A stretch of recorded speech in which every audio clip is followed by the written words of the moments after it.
Given that AB is equal to 4, CD is 4, BP is equal to x minus 4, and PD is equal to 5, find the value of x. So what we've got here is intersecting chords. Okay, we know that PB is x minus 4, PA is going to be x minus 4 plus 4, PD is 5, and PC will be 5 plus 4. Now, for intersecting chords outside of a circle, then this is true. PA times PB is going to be equal to PC times PD.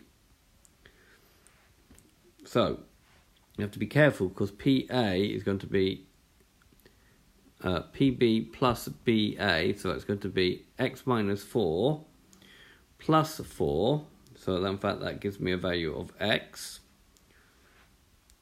and therefore PAx times PB, so PB is x minus 4, so you put that in brackets, it's going to be equal to PC, so PC is going to be 5 plus 4, which is 9, times PD, which is 5.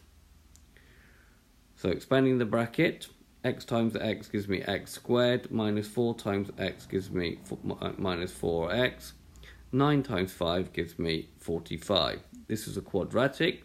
To solve a quadratic, we put it equal to 0. So we're going to go x squared minus 4x minus 45 is equal to 0. This one factorizes quite easy. 5 and 9. We want this one to be negative because we want minus 9 plus 5, which will give minus 4. So plus 5 minus 9. Pause the video there if you can't factorize the quadratic and practice that. So now we say either x plus 5 is equal to 0, which gives x is equal to minus 5.